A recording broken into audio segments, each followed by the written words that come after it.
In an interview that aired this morning on Fox News, President Trump was asked to grade himself on his first month in office. In terms of achievement, I think I'd give myself an A, because I think I've done great things, but I don't think I and my people, I don't think we've explained it well enough to the American public. I think I get an A in terms of what I've actually done, but in terms of messaging, I'd give myself a C or a C+. All right, how are you going to change that then? All right, CBS News political director and Face the Nation moderator John Dickerson is in Washington and joins us now. Johnny says he gives himself a C+. He also says he plans to speak from the heart tonight. What else does he need to do this evening? Well, you know, when he says he gives himself a C+ on messaging, he sounds just like every other president. They come into office and they think, why aren't people hearing all the great things I'm doing? And that actually can be a trap for presidents, because it's what leads to those long laundry lists of achievements.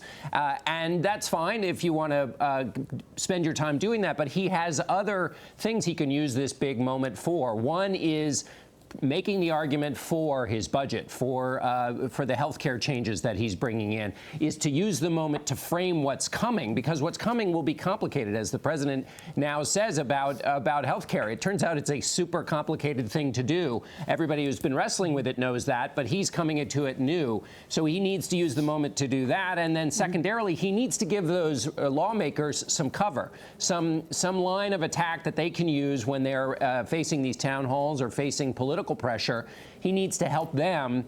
So if he spends time on his own achievements, that's not necessarily giving them something they can use in their political debates. And John, on those achievements, many of them have been executive actions and orders. The really big things that affect every single Americans are ones that are legislative, that come out of the Congress that he's addressing tonight. Will he give guidance about exactly what he plans to do on tax reform, infrastructure, the replacement of health care? Any indication he'll go into any detail?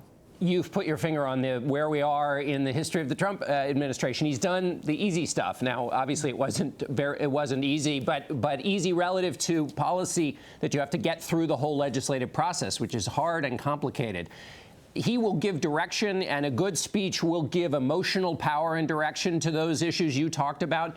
But specificity is not necessarily the president's friend or anybody's friend, because then you get nailed down in the specifics. So you want to create an energy so that tomorrow when people are talking about the speech, they can say, wow, he really wants to fix our roads. But you don't necessarily want to say he's going to fix this many roads and this many bridges and so forth, because Congress needs a lot of flexibility, because he's trying to do a lot. And the budget is, the numbers are pretty brutal in terms of the deficit and debt. So he wants to be emotional and powerful, but not too specific. Well, specifically, John, Obamacare seems to stand in the way of the legislative agenda at this point. And even the president admitted yesterday that nobody knew health care could be so complicated. Where does that stand at this point? Well, it stands. It's complicated. Everybody knew it was complicated. We'd been working on it. And basically, he's going to have to become the field general who argues for whatever changes they decide to make.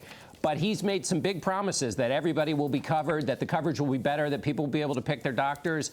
So it's going to keep being complicated for a while longer.